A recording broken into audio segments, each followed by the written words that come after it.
Hello friends, आज आपण इयत्ता 6वी विषय गणित पायाभूत चाचणी अभ्यासणार आहोत. चला तर मग मुलांनो, प्रश्न पहिला पाहूया. त्याच्यातला खाली दिलेली उदाहरणे सोडवा. लॅपटॉपची किंमत अक्षरात लिहा. तुम्हाला अंकात दिलेली आहे आणि अक्षरात लिहायची. तर किंमत आहे 76,299. अशा पद्धतीने ती लिहायची.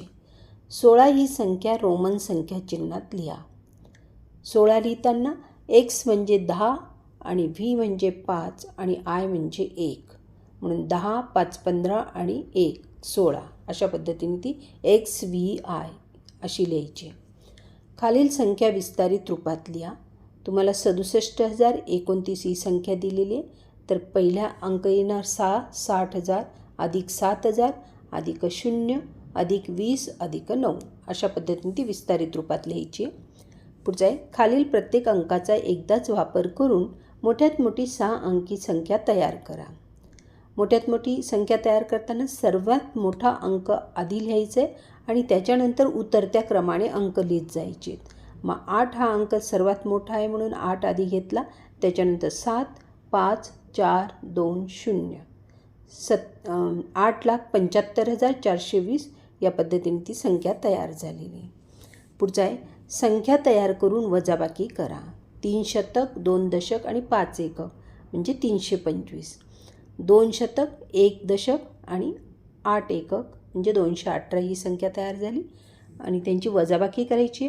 5मधून 8 जात नाही म्हणून हातच्या घेतला. हातच्याचे 10 आणि 5 15, त्याच्यातून 8 गेले, 7 उरलेत. 2मधून 1 आणि हातच्याचा 1 असे 2 खालचे वजा झाले त्याच्यातून, तर 0 आलं तिथे. आणि त्याच्यानंतर 3मधून 2 वजा केल्यावर 1 हे उत्तर आलं, म्हणजे 107 ही वजाबाकी आलेली आहे. पुढचं आहे, गुणाकार करा. 508 गुणिले 12. येथे 12चा पाढा येत असेल तर डायरेक्ट 12च्या पाढ्याने तुम्ही गुणाकार करा. येत नसेल तर 1ने आणि 2ने असं गुणून मग तुम्ही उत्तर काढू शकता. परंतु त्याच्यात वेळ खूप जातो म्हणून मुलांनो पाढे हे पाठ पाहिजे. तर 12च्या पाढ्याने आपण करूया. 12 96, 6 घेतला, 9 हातच्याला गेला, 12 0 0 आणि त्याच्यामध्ये हातच्याचे 9 मिळवले म्हणून 9च राहिले. नंतर 12 पंचे 60 म्हणजे 6096 हा गुणाकार आला. पुढचा आहे, भागाकार करा. 919 भागिले 7. 7 एकी 7. 9मधून 7 गेले, खाली उरले 2, वरून घेतली 19 संख्या, 219 तयार झाली. नंतर 21 अंक बघायचा. 7 त्रिक 21 म्हणून 21मधून 21 गेले तर 0. नंतर वरून 9 घेतला. 7 एकी 7. 9मधून 7 गेले 2. तर भागाकार आलेला आहे 131 आणि बाकी आलेली आहे 2. पुढचा प्रश्न आहे, खालील उदाहरणे सोडवा. आकृतीचा छायांकित भाग अपूर्णांकात लिहा. आता सर्व जे चौरस आहेत ते मोजायचे आहेत. ते किती आहेत? 12 चौरस आहेत. वरती 6 आणि खाली 6 म्हणून हे 12 खाली लिहायचे छेदस्थानी आणि जो छायांकित भाग आहे तर तो अंशस्थानी लिहायचा आहे. छायांकित भागात 5 चौरस काय केले? छायांकित केलेले आहेत म्हणून वरती अंशस्थानी 5 लिहिलं. 5/12 हा अपूर्णांक तयार झाला. पुढचा आहे, 1/4 या अपूर्णांकाचा सममूल्य अपूर्णांक असलेल्या पर्याय क्रमांक चौकटीत लिहा. 2/4 म्हणजेच 1/2 होतो. 1/4 येत नाही. 3/4 नाही. 1/2 पण नाही. मग उरला तुमचा 2/8. बेकी बे, बेचोक 8 म्हणजे इथे 1/4 उत्तर येतं चौथ्याचं, म्हणून 1/4 हा सममूल्य अपूर्णांक कोणता आहे? 2/8 म्हणून चौथा पर्याय तिथे लिहायचा आहे. पुढचा आहे, 4/3 हा अपूर्णांकयुक्त अपूर्णांक दर्शविणाऱ्या आकृतीचा पर्याय क्रमांक चौकटीत लिहा. इथे 4/3 म्हणजेच 1 हा पूर्ण आहे. याच्यामध्ये 4ने 3ला भागायचं तर 3 एकी 3. 4मधून 3 गेले, खाली उरले 1. म्हणजेच येथे 3 एक पूर्णांक पूर्ण असल्यामुळे एक वर्तुळ पूर्ण पाहिजे आपल्याला आणि दुसऱ्या वर्तुळामधले 3 भागपैकी 1 भाग पाहिजे म्हणून चौथी आकृती ही बरोबर आहे.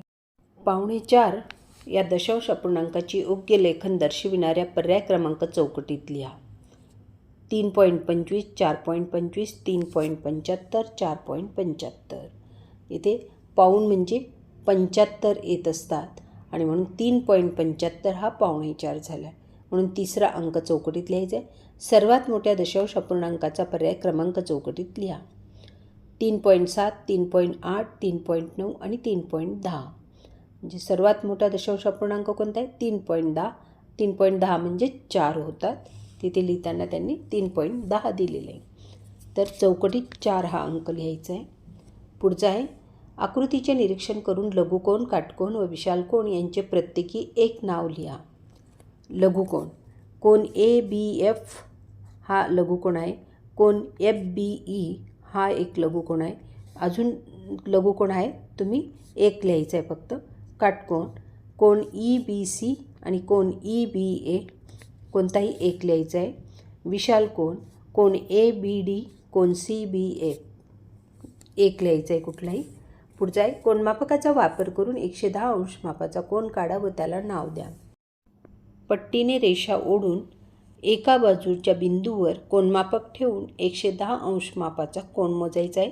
90, 90 नंतर 100, 100 नंतर 110 म्हणजेच तो विशाल कोन येणार आणि त्याला नाव द्यायचे ABC किंवा PQR, LMN तुम्हाला जे वाटेल ते नाव द्यायचं आहे.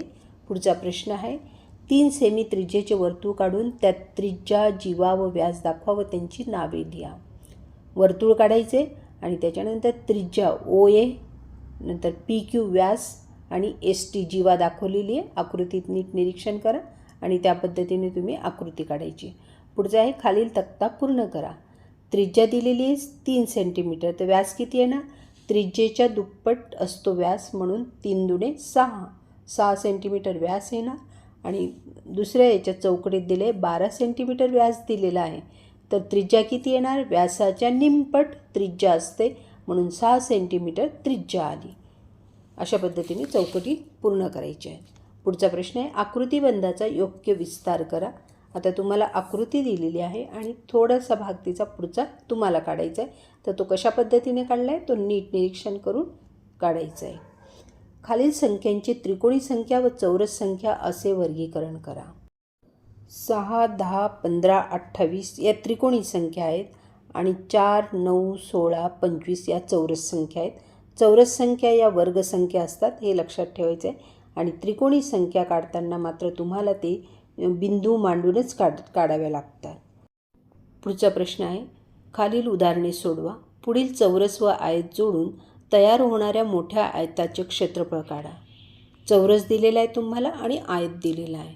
तर आयताची लांबी आहे 4 सेंटीमीटर आणि त्याला जोडून चौरस ठेवायचा आहे, तर पुढे 3 सेंटीमीटर लांबी वाढेल म्हणजे 4 आणि 3 7 सेंटीमीटर लांबी झाली. रुंदी मात्र दोन्ही यांची सारखीच असल्यामुळे रुंदी 3 घेतली आपण. 7 त्रिक 21, 21 चौ सेंटीमीटर हे आपलं काय आलं आहे? उत्तर आलेलं आहे.